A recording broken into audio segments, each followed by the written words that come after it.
Captain Veltar stood on the bridge of the Serenity's edge, his forearms crossed behind his back as he watched the main display. The unknown ship hung in space before them, dark against the starfield. It was smaller than his vessel, maybe half the size, with a design he had never seen before. "Sensor report," he commanded, his voice echoing through the quiet bridge. Kexion, the sensor technician, bent over his console.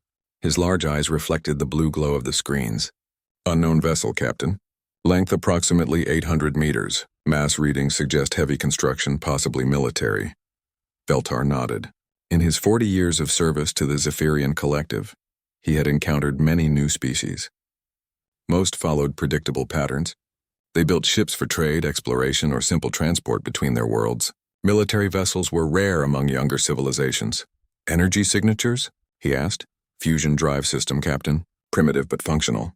Energy shields are active but weak by our standards. I detect multiple weapon ports along the hull." Dr. Yithal approached from her station. The xenopsychologist was one of the most respected minds in the collective. "Captain, may I suggest we initiate standard first contact protocols? This appears to be a patrol vessel of some kind." Veltar considered this. The ship before them showed no signs of advanced technology. Their shields would not stop even a basic Zephyrian weapon. Their engines produced energy signatures similar to what the collective had used centuries ago. "Very well. Begin deep scan procedures. I want to know everything about this vessel and its occupants before we make contact." The bridge crew worked efficiently.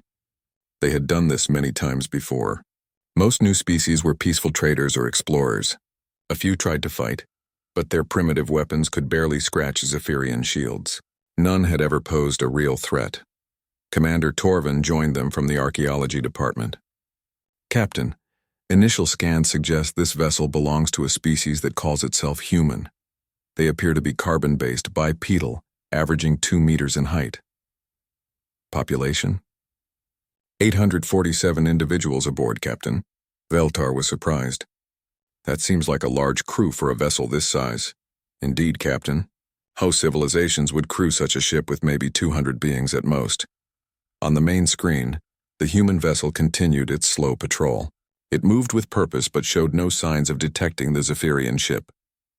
Their sensors were clearly limited in range and capability. Kexion looked up from his station. "Captain, I'm detecting some unusual readings from their hull composition." "Explain." "The outer armor appears to be designed to absorb impact rather than deflect it. There are multiple redundant systems throughout the ship. It's almost as if they expect to take heavy damage." Dr. Yithal frowned. "That's unusual. Most species focus on avoiding damage through better shields or faster engines. Perhaps they lack the technology for effective defense," Veltar suggested. "Continue the scans." The hours passed slowly. The Zephyrian ship remained cloaked, invisible to the primitive human sensors. Gradually, a picture began to form of the vessel and its crew. The ship was designated UES Retribution. According to intercepted communications, it was conducting routine patrol operations in what the humans called Sector 7. The vessel carried enough supplies for extended operations, suggesting they expected to be away from home for months. "Captain," Kexion called out, "I'm detecting some concerning readings from their weapon systems." "Concerning how?" "They appear to carry multiple types of weapons. Energy-based systems, kinetic projectile launchers, and something I cannot identify. The variety is extensive." Veltar moved to look over the technician's shoulder. The display showed weapon ports scattered across the human vessel's hull. Most ships carried 1 or 2 types of weapons. This vessel seemed to have dozens of different systems. "Perhaps they trade with multiple species who use different technologies," Dr. Yithal suggested. "They might have collected weapons from various sources." Commander Torvin shook his head. "No, Doctor. These systems appear to be integrated into the ship's original design. They were built to carry all these weapons from the beginning." The captain studied the readings. Something felt wrong about this discovery, but he could not identify what bothered him. The ship was clearly inferior to his own vessel. Their technology was centuries behind Zephyrian standards, yet something about their approach to warfare seemed different. "Any response to our presence?" he asked. "None, Captain. Their sensors cannot detect us at this range." "Communication attempts?" "They have made no effort to communicate. They appear focused on their patrol route." Veltar considered their options. Standard protocol called for observation followed by peaceful contact. The collective had successfully established relations with hundreds of species using this approach. Most were grateful for the technology and protection the collective offered. Dr. Yethal, what can you tell me about their psychology based on the scans? The xenopsychologist consulted her readings. Preliminary analysis suggests they are intelligent and organized. Their communication patterns indicate complex social structures. However, I am detecting some unusual stress markers. What kind of stress? They appear to maintain constant alertness levels that most species only exhibit during combat situations. It's as if they expect danger at any moment. Fear response? No, Captain, not fear. More like readiness. The conversation was interrupted by an alert from Kexion. Captain, the human vessel is changing course. On the main screen, they watched the Retribution turn slowly toward a different vector. Its engines glowed brighter as it increased speed. Are they responding to us? Negative, Captain. They appear to be investigating something else. A new contact appeared on their sensors. Another vessel, much smaller than either the human ship or their own. She was clearly damaged, drifting without power. Unknown vessel appears to be a refugee ship, Torvin reported. Multiple species aboard. Significant damage to life support systems. They watched as the human vessel approached the damaged ship. Veltar expected them to offer assistance, as most civilized species would do. What happened next surprised him. The Retribution did not immediately move to help. Instead, it circled the refugee vessel slowly, scanning it from multiple angles. The humans took nearly an hour to complete their examination before finally moving closer.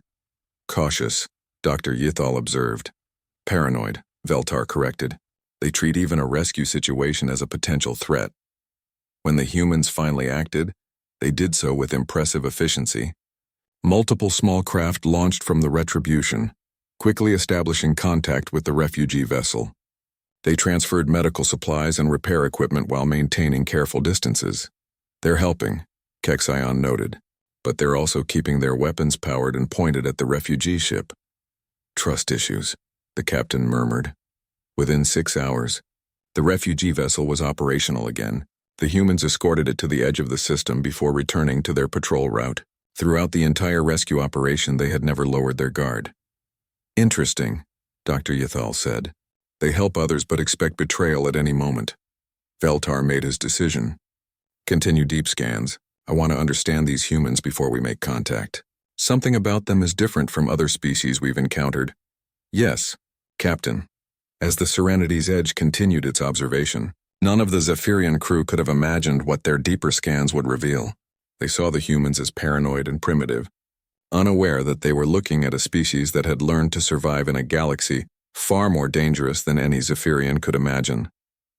The real discoveries were yet to come. Kexion had been running deep scans for 12 hours when he noticed the first strange reading. He blinked his large eyes and checked the instruments again. The numbers were correct, but they made no sense. Dr. Yethal, he called across the bridge, could you look at these internal structure readings? The xenopsychologist moved to his station and studied the display. Her face showed confusion as she examined the data. This can't be right, she said. According to these scans, the human vessel has 17 different routes between any two major sections. I've checked the readings 3 times, Kexion replied. The ship's internal layout is incredibly complex.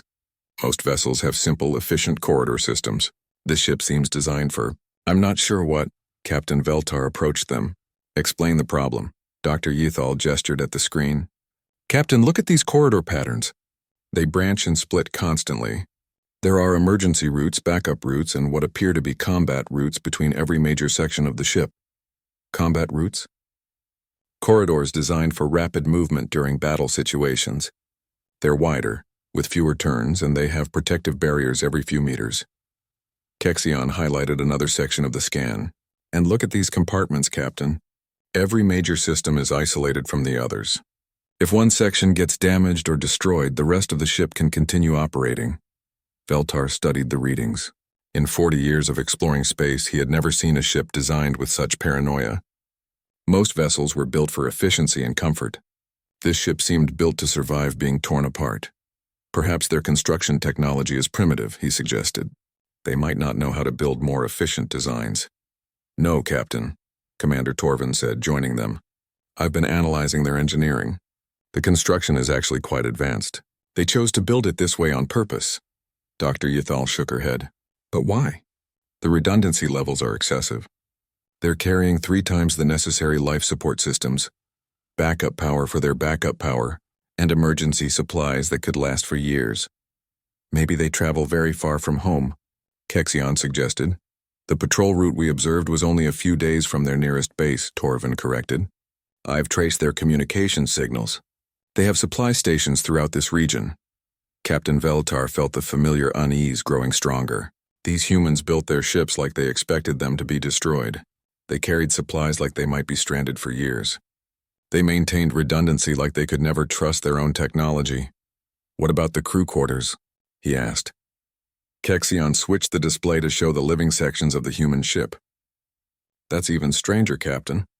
Each crew member has a private space, which is normal. But look at what they keep in those spaces.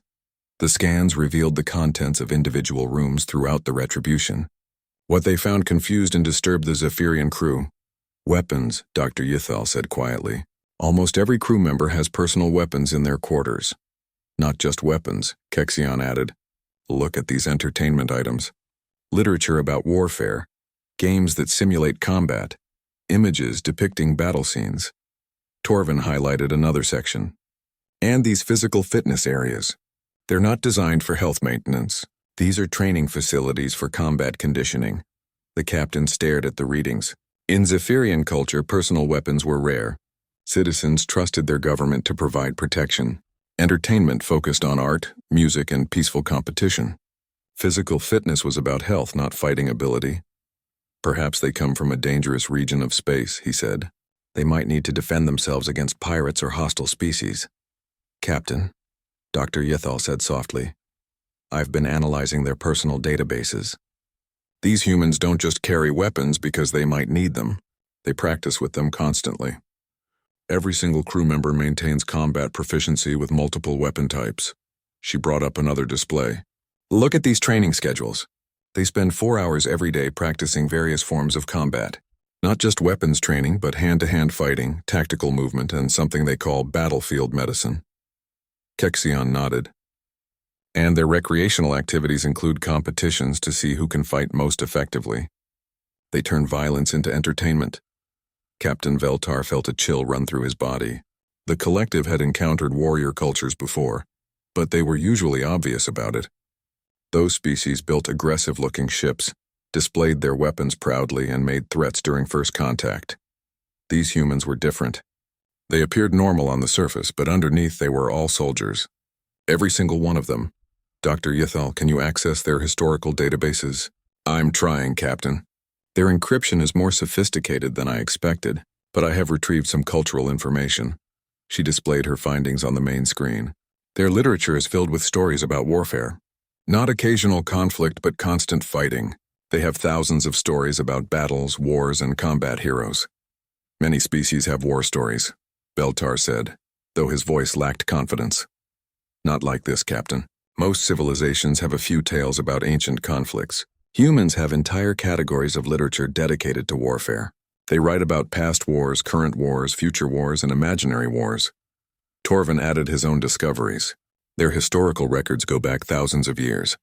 In all that time, I cannot find a single period longer than a few decades when they were not fighting someone. Fighting who? The captain asked. Each other, Captain. These humans have been at war with other humans for their entire recorded history. They fight over territory, resources, ideas, and things I cannot even understand. Dr. Yathal pulled up more data. According to these records, they have developed hundreds of different fighting styles, thousands of weapon designs, and countless strategies for defeating enemies. And Captain, these are not ancient records. They are still developing new ways to fight. Kexion looked up from his scans. Captain, I'm detecting something else. The ship carries historical artifacts. What kind of artifacts? Weapons, Captain. Ancient weapons. Swords, knives, clubs, and projectile weapons that appear to be thousands of years old. They keep museum pieces of every method of killing they've ever invented. The bridge fell silent as the implications sank in. Most species developed beyond primitive violence as they advanced technologically. These humans seem to honor their violent past by preserving it. There's more, Dr. Yathal said quietly. I've analyzed their psychological profiles. The stress patterns I detected earlier aren't signs of fear or anxiety. They're signs of constant readiness for combat. Meaning, Captain, these humans live in a state of permanent alertness that most species can only maintain for short periods during extreme danger. For them, it appears to be normal. Veltar looked at the human ship on his main screen. It continued its patrol looking peaceful and harmless. But now he knew better. Inside that vessel were nearly 900 beings who had been shaped by millennia of warfare. They carried weapons because they expected to use them. They trained constantly because they expected to fight. They built their ships to survive destruction because they expected to be attacked. Continue the scans, he ordered. I need to understand everything about these creatures before we make contact. As the Serenity's Edge continued its observations, Captain Veltar began to realize that they had not encountered a normal spacefaring species. They had found something far more dangerous than they could have imagined. The humans were not warriors by choice. They were warriors by evolution. Dr. Yithal stared at the neural pattern readings on her screen, certain the equipment was malfunctioning. She ran the scan again, then a third time. The results remained the same, and they terrified her. Captain Veltar, she called across the bridge, her voice tight with concern. I need you to see these psychological analysis results immediately. The captain approached her station, noting the unusual tension in the xenopsychologist's posture. In all their years of first contact missions, he had never seen her look so disturbed. What have you found, Doctor? Captain, I've been analyzing the neural patterns of the human crew using our deep scan equipment. The readings suggest these beings think in ways that violate everything we understand about intelligent life. She displayed a complex brain pattern on her screen. This is a typical Zephyrian neural pattern during conversation. Notice how the activity centers in the communication and reasoning areas of the brain. The image showed calm, organized patterns of mental activity focused in specific regions. Now look at this human pattern during casual conversation. The new image made Veltar step backward. Where Zephyrian brains showed peaceful, organized activity, the human brain blazed with complex patterns that seemed to cover multiple regions simultaneously. What am I looking at, Doctor? Captain, while these humans are having normal conversations about routine topics, their brains are simultaneously analyzing tactical possibilities, escape routes, and potential threats. They cannot turn it off. Dr. Yithal highlighted different sections of the brain scan. This region processes spatial awareness for combat movement. This area calculates the threat potential of other individuals. This section maintains constant awareness of weapon availability and strategic positions. During normal conversation? Yes, Captain. They are literally incapable of not thinking about warfare. It's integrated into their basic thought processes. Kexion looked up from his sensor station. Doctor, I've been monitoring their stress responses during various activities. The patterns are unlike anything in our databases. Show me, Dr. Yithal requested. The sensor technician displayed his readings. When most species encounter stress or danger, their performance decreases. Fear and anxiety interfere with rational thinking and physical coordination. That's normal biology, the doctor confirmed. Stress responses evolved to help creatures escape danger, not fight it. Humans are different, Kexion continued. When their stress levels increase, their performance improves. Their reaction times get faster, their thinking becomes more focused, and their physical capabilities increase. Dr. Yithal examined the data carefully. This is impossible. Stress hormones should impair complex thinking and fine motor control. Not in humans, Doctor. They appear to have evolved stress responses that make them more effective fighters, not less. Commander Torvin joined the discussion.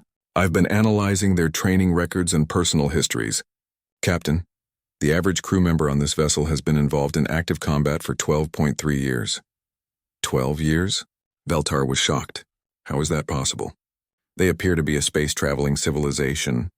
Surely they've moved beyond primitive violence? No, Captain, they haven't. According to their records, every human on this ship has fought in multiple conflicts. Not simulated training, but actual warfare where people died. Dr. Yithal pulled up more neural scans. Captain, look at these memory patterns.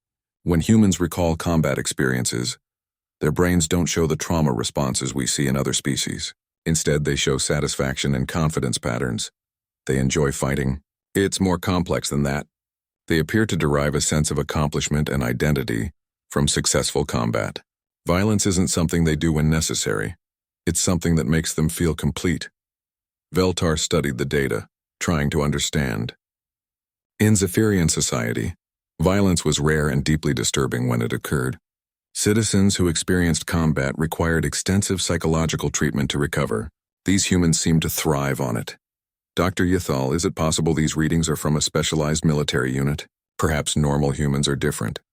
I considered that possibility, Captain, but I've analyzed communication records from their homeworlds. The psychological patterns are consistent across their entire population. This is normal for their species. Kexion added his own discoveries. Captain, I've been monitoring their recreational activities during off-duty hours. They play games that simulate hunting and killing. They tell stories about famous battles. They exercise by practicing combat movements. Show me their training areas, Veltar requested. The main screen displayed the interior of the human ship's gymnasium. Instead of the peaceful exercise equipment found on Zephyrian vessels, the humans had created areas for practicing violence. They fought each other with simulated weapons, practiced throwing knives at targets, and engaged in bare-handed combat that would hospitalize most other species. They're hurting each other, Dr. Ythal observed, but their brain patterns show enjoyment, not distress. It gets worse, Captain, Commander Torvin said. I've accessed their military training protocols. They deliberately expose their young to increasingly dangerous situations to prepare them for warfare. Child abuse? No, Captain. Standard education. They teach their children to fight before they teach them advanced mathematics. Combat training is considered a basic life skill, like communication or tool use. Dr. Ythal displayed another set of brain scans. Captain, I've analyzed the neural patterns of their senior officers. These individuals show even more extreme characteristics. The brain activity patterns were incredibly complex, with multiple regions active simultaneously. These humans can process tactical information, environmental threats, crew psychology, and strategic planning all at the same time. Their brains are like biological computers designed for warfare. How many generations would it take to evolve such capabilities? Veltar asked. Thousands, Captain. Maybe tens of thousands. This species has been shaped by constant warfare for an incredibly long time. Kexion looked up from his station with new readings. Captain, I'm detecting something unusual about their physical capabilities. Explain. Their bone density is 50% higher than standard for their size. Their muscle fibers are designed for explosive movement. Their reaction times are faster than any species in our databases. Dr. Ythal nodded.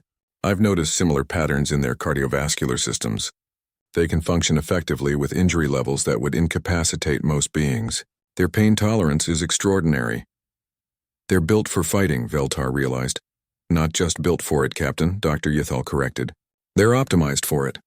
Every aspect of their biology and psychology has been refined by evolution to make them more effective at warfare. Commander Torvin brought up historical records. Captain, I found references to something they call peaceful periods in their history. I thought these might be times when they weren't fighting, and they weren't fighting external enemies during these periods. They were fighting each other. What they consider peace is when the violence is limited to their own species. The bridge fell silent as the implications became clear. The Zephyrians had encountered species that fought occasionally, species that had warrior classes, and species that used violence as a tool. But they had never encountered a species where every individual was a warrior, where violence was as natural as breathing, where peace was just a temporary pause between wars. Dr. Ythal, Captain Veltar said slowly, in your professional opinion, is peaceful contact with these humans possible? The xenopsychologist considered the question carefully. Captain, these beings don't think like us. They evaluate every situation in terms of tactical advantage. They cannot interact with others without assessing threat levels and combat potential. That doesn't answer my question. I believe they are capable of cooperation, Captain, but only when it serves their strategic interests.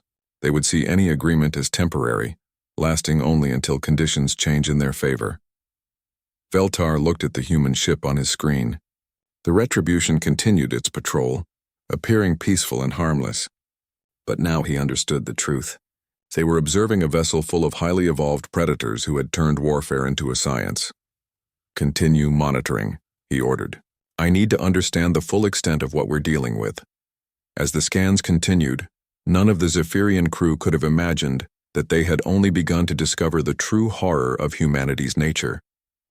Commander Torvin had been analyzing the human cultural databases for 18 hours when he made the discovery that would change everything.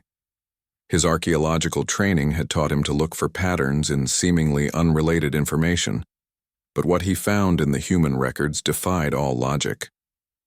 "Captain," he called across the bridge, his voice barely containing his shock, "I need you to see this immediately." Captain Veltar approached the archaeological station, noting the pale tint to Torvin's skin. In decades of exploring ancient civilizations, the commander had never looked so disturbed. "What have you found?" "Captain, I've been analyzing references to the human homeworld in their cultural records. I believe I've identified their planet of origin." Torvin displayed a star chart on his screen. A single system was highlighted in red with warnings displayed in multiple galactic languages. "System designation Terra, Sol System, third planet. Captain, according to Galactic Council records, this is a Class 12 death world." Dr. Yithal looked up from her station. "That's impossible. Class 12 worlds are uninhabitable. The Council has strict regulations prohibiting any contact with such systems." "I've checked the records 3 times, Torvin insisted. "The planet they call Earth matches perfectly with Council survey data from 200 years ago." Captain Veltar stared at the display. Class 12 death worlds were legendary in galactic civilization, planets so hostile that advanced species used them as examples of places where life could never develop. They were filled with predators, poisonous atmospheres, unstable geology, and environmental conditions that would kill most beings within hours. "There must be a mistake," he said. "The humans clearly evolved somewhere. No species could develop on a Class 12 world." "Captain," Torvin said quietly, "what if they could?" He displayed images from the human cultural databases. What they showed challenged everything the Zephyrians understood about planetary habitability. "These are images of their homeworld, Captain. Look at the life forms." The pictures showed creatures that seemed designed for warfare. Massive predators with crushing jaws and razor-sharp claws. Flying hunters with incredible speed and deadly talons. Marine beasts larger than spacecraft with mouths full of teeth. "Every animal on this planet is either a predator or prey," Torvin explained. "There are no peaceful herbivores like we find on civilized worlds. Everything is designed to kill or avoid being killed." Dr. Yithal joined them, studying the images with growing horror. "These can't be real. No ecosystem could support this level of predation." "It gets worse, Doctor. Look at how humans interact with these creatures." The next set of images showed humans deliberately seeking out the most dangerous animals on their planet. They hunted creatures that could easily kill them, using primitive weapons and their own physical abilities. "They call it sport," Torvin said. "They risk their lives fighting these predators for entertainment." Captain Veltar examined the images more closely. One showed a human wrestling with a massive predator that had jaws powerful enough to crush steel. Another displayed humans deliberately entering areas inhabited by venomous creatures that could kill with a single bite. "This is madness," he said. "Why would any intelligent species seek out unnecessary danger?" "Because it's not unnecessary for them, Captain," Dr. Yithal realized. "Look at their evolutionary history." She displayed her analysis on the main screen.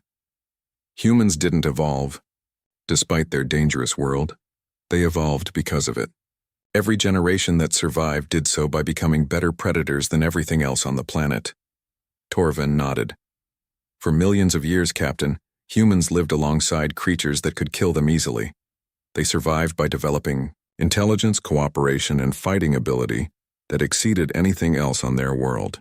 "Show me their evolutionary timeline," Veltar requested. The display changed to show human development over millions of years. What it revealed was a species shaped entirely by conflict and survival pressure. Early humans were relatively weak compared to other predators on their world, Torvin explained. They compensated by developing tool use, complex communication, and pack hunting strategies. Pack hunting? Yes, Captain. Humans evolved to fight as coordinated groups. They can share information instantly during combat, adapt their tactics in real time, and support each other in ways that other predators cannot match. Dr. Yithal highlighted another section of the data. Captain, look at how they domesticated other species on their world. They didn't just tame peaceful animals. They turned predators into allies. The images showed humans working alongside creatures that should have been their natural enemies. Powerful carnivores that obeyed human commands, flying predators that hunted cooperatively with human partners, and aquatic beasts that helped humans explore dangerous waters. They made friends with their planet's apex predators, Veltar said in amazement. Not friends, Captain, Torvin corrected. Partners. They created cooperative relationships with other dangerous species to help them survive an even more dangerous world. Kexion looked up from his sensor station. Captain, I've been analyzing the weapon systems on the human ship. I understand now why they carry so many different types. Explain. Each weapon type corresponds to a different category of threat they faced on their homeworld. Energy weapons for heavily armored predators, projectile weapons for fast-moving targets, chemical weapons for swarm creatures, and primitive weapons for close combat situations. Dr. Yithal accessed more cultural records. Captain, their literature describes their homeworld as a place where humans had to fight for survival every day. Not metaphorically, literally. They could never relax their guard because death could come from any direction at any moment. Show me their cities, Veltar requested. The images of human settlements were unlike anything in galactic civilization. Instead of the open, peaceful designs used by most species, human cities were fortified structures designed to keep dangerous creatures out. Every human settlement is built like a fortress, Torvin observed. They couldn't build peaceful communities because their world wouldn't allow it. Look at their recreational activities on the homeworld, Dr. Yithal added. They climb mountains that could kill them, explore underwater areas filled with predators, and travel to regions where the environment itself is hostile to life. Captain Veltar studied the data, trying to understand. They seek out danger deliberately. Because avoiding danger made them weak, Captain, she explained. On their world, only the humans who could face the greatest challenges survived to reproduce. Over millions of years, this created a species that needs danger to feel normal. Torvin displayed more environmental data. Captain, their homeworld experiences regular catastrophic events, massive storms, volcanic eruptions, earthquakes, and climate changes that would destroy most civilizations. How did they survive? By becoming incredibly adaptable. Humans can live in almost any environment their world produces. Frozen wastelands, burning deserts, poisonous swamps, and high-altitude regions where the air is too thin for most life forms. Dr. Yithal pulled up psychological profiles. This explains their mental patterns, Captain. They evolved consciousness that could handle constant stress, make rapid decisions under pressure, and maintain optimism despite facing impossible odds. Optimism? Yes, Captain. Despite living on a world that constantly tried to kill them, humans developed a psychological trait that makes them believe they can overcome any challenge. They actually become more determined when facing greater danger. Kexion added his observations. Captain, I've been monitoring their communication patterns. Even during routine patrol duties, they maintain the same alert levels they would need on their dangerous homeworld. They can't turn it off, Veltar realized. This behavior isn't cultural, it's biological. They're permanently adapted to survive in conditions that would kill any other known species. Commander Torvin displayed the final piece of his analysis. Captain, I've found records of humans deliberately terraforming worlds to make them more dangerous. What? When they colonize peaceful planets, they introduce predators and environmental challenges to make their new homes more like Earth. They cannot live comfortably in safe environments. The bridge fell silent as the full implications became clear. The Zephyrians had not encountered a species that happened to be warlike. They had found a species evolved by the most hostile planet in known space, shaped by millions of years of constant warfare against creatures and environments that would destroy any other form of life. These humans were not choosing to be warriors. They were the ultimate product of natural selection in the galaxy's most dangerous proving ground. Captain, Dr. Yithal said quietly, we need to understand something important. If this is what their own world did to them, what do you think they'll do to the rest of the galaxy? Captain Veltar stood before the main display. watching the human vessel continue its patrol. After 3 days of intensive scanning, he thought he understood what they were dealing with. He was wrong. The final scan results would reveal a truth so terrible that it would haunt him for the rest of his life. "Captain," Kexion called from his station, "I've completed the deep scan of their military database. You need to see this immediately."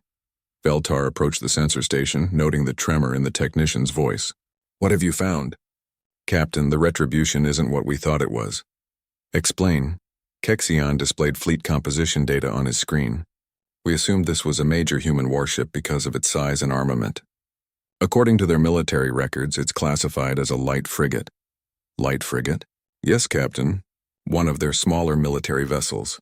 They have destroyers 3 times this size, battleships that are larger than our exploration vessels, and something called dreadnoughts that are bigger than most space stations." Dr. Yithal looked up from her analysis station. "Captain, I've been studying their naval organization. This single patrol ship we've been observing carries enough firepower to destroy everything in this star system." "That's impossible." "No, Captain. I've calculated the destructive potential of their weapons. They don't just build ships to fight other ships, they build them to destroy planets." Commander Torvin joined the conversation, his face pale with shock. "Captain, I've accessed their historical military records. They have weapons that can crack planetary surfaces, bombs that can ignite entire atmospheres, and something they call planet killers that can destroy worlds completely." Veltar felt his confidence crumbling. "Surely these are theoretical weapons or ancient artifacts from their primitive past." "No, Captain," Torvin said quietly. "These are current military assets. They maintain fleets of world-destroying vessels as standard equipment." Kexion highlighted another section of the data. "Captain, look at their fleet numbers. They have over 40,000 military vessels currently in service." 40,000. "Yes, Captain. And that's just their regular navy. They also maintain what they call defense fleets for each of their colonies, patrol squadrons for trade route protection, and exploration forces for expanding their territory." Dr. Yithal displayed her psychological analysis. "Captain, I've been studying their military command structure. Their tactical planning makes our greatest strategists look like children." She showed complex battle plans from the human database. "They don't just plan for defeating enemies. They plan for defeating enemies they haven't met yet. They have contingency strategies for fighting in every possible environment, against every conceivable threat, including other humans," Torvin added. "Captain, their most sophisticated military doctrines were developed for fighting other human forces." Veltar stared at the data. "They plan to fight themselves?" "They do fight themselves, Captain. According to these records, humans have never stopped fighting other humans even after reaching space. Their greatest military innovations come from human versus human conflicts." Kexion brought up tactical analysis from the human databases. "Captain, look at these battle scenarios. They plan for fighting enemies with superior technology, greater numbers, and better positions. Every strategy assumes they'll be outnumbered and outgunned. Because they always have been," Dr. Yithal realized. "On their homeworld, humans were never the strongest or fastest predators. They survived by being more clever, more adaptable, and more ruthless than anything else." Commander Torvin displayed historical records. "Captain, I've found something that explains their entire approach to warfare. For their entire history, the greatest threat to any human group has been other humans." "What do you mean?" "Every advancement in human military technology was driven by the need to fight other humans who had similar technology. They've been in an arms race with themselves for thousands of years." The implications hit Veltar like a physical blow. "They've been testing their weapons and tactics against opponents who think exactly like them." "Yes, Captain. And those opponents have been developing counter-strategies against human tactics.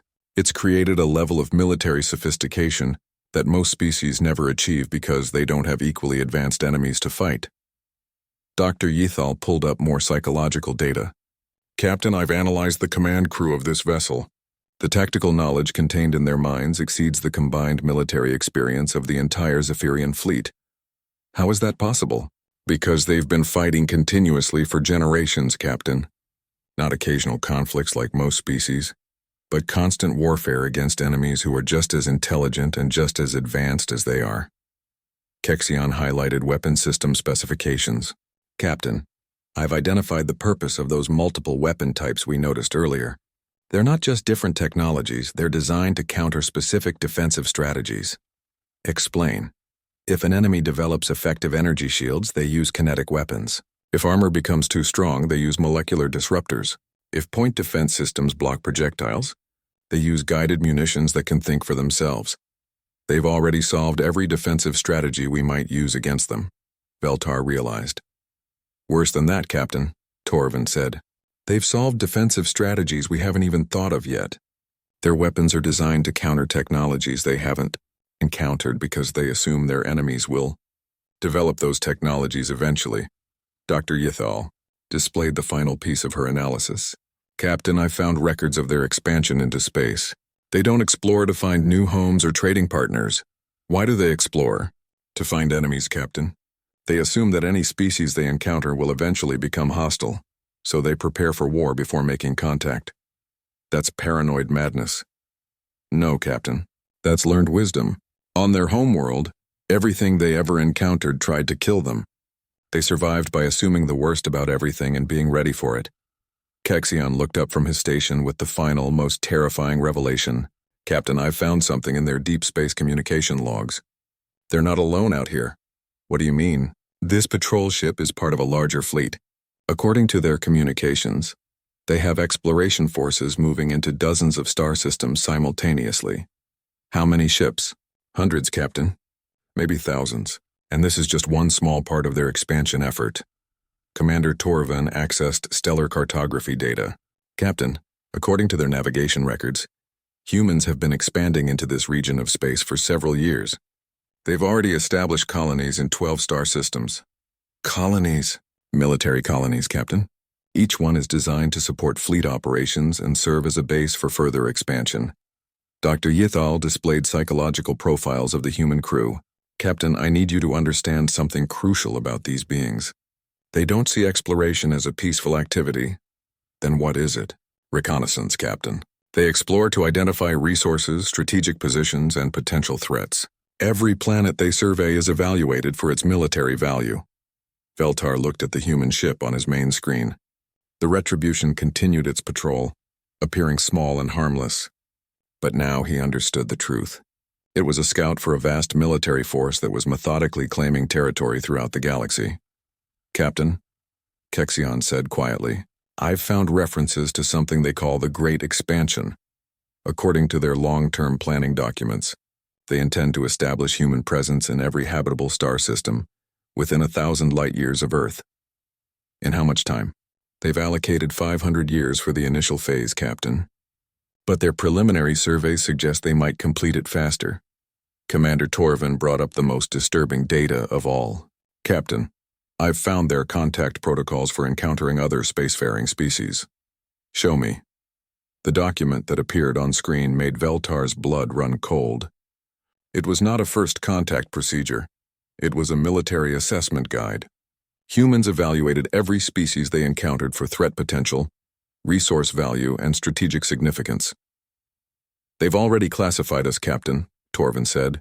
According to their preliminary assessment, the Zephyrian Collective is rated as a moderate long-term threat, with significant technological assets and potential for military alliance or conquest. They're planning to conquer us or recruit us, Dr. Yithal realized. No, Dr. Veltar corrected, finally understanding the true horror of their situation. They're planning for the possibility that we might try to stop them. He turned to face his crew. Prepare for immediate departure. We need to warn the Collective Council. Captain, Kexion asked, what do we tell them? Veltar looked one last time at the human vessel. We tell them that we've encountered a species that makes war the way we make peace, naturally, efficiently, and without question. We tell them that humanity isn't expanding into space to find new homes. Then why, Captain? They're expanding because that's what apex predators do when they run out of territory. They find new hunting grounds. As the Serenity's Edge engaged its hyperspace drive and fled towards Zephyrian space, Captain Veltar began composing the most important message of his career.